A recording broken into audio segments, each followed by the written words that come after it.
Hi, my name is Ivan Santiago Ramirez. I'm from grade 10C and I'm from New England School. Today I'm going to talk about the third topic of the videos, that is, why do victims of abuse protect their abusers by not denouncing their actions.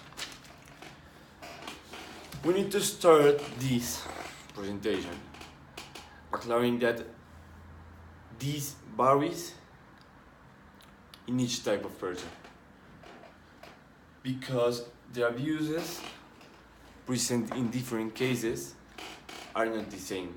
So we need to know about the person and what is the causes of it. But some people think that the distribution of this can become in 6 characteristics, the ones that we are going to explain right now. The first characteristic is assault of identity. It's when the abuser attacks the sense of the abused.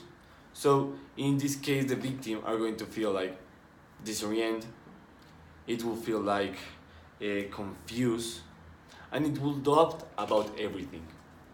This is the very first phase about this process. The second characteristic is establishment of guilt. Is when the victim starts to think about that all the abuses are their fault. So they start to think like, no, this is my fault, my husband or my friend, this is not their fault, all these things are caused by me. So they start to think that they are the crazy ones. The third point is one of the most important because it's the breaking point. The victim no longer recognizes themselves. This is very important because it's the moment in which the person, the victim, starts to think they are another person totally different. So it's when you feel that you are not yourself, you are not the one that you have been 20 years. So they start to think that also all the abuses are their fault and they're not the same since the abuses start. This is called the breaking point, also called the nervous breaking point. The fourth one is leniency and opportunity. This is a time when the abuser stops the abuses. So like give a breath to the victim. Is when the victim thinks like, okay, this all ends, so I'm gonna be happy like for real. But it is not real.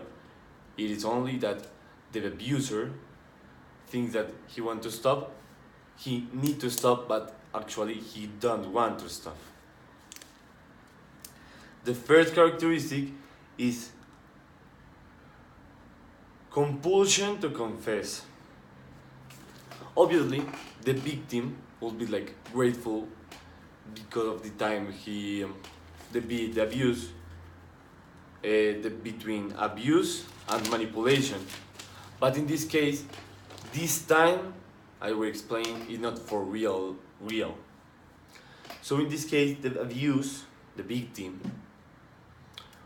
want to confess all the things the abuser do it to him, to the victim.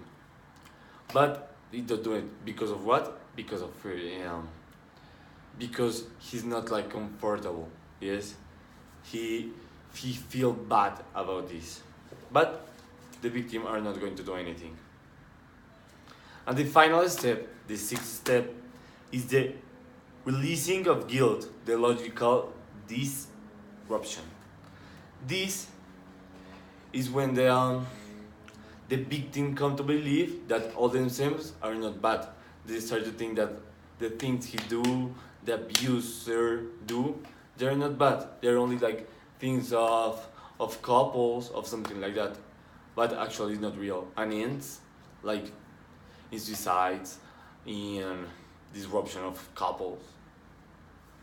Okay, finishing this, I want to talk about my opinion about this, and I think that these cases need to stop.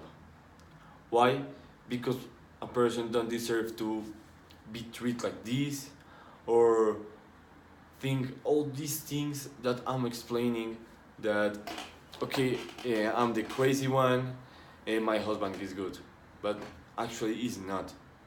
And I think this needs to stop now, giving the people more education about how to treat their couples, and that is my real opinion.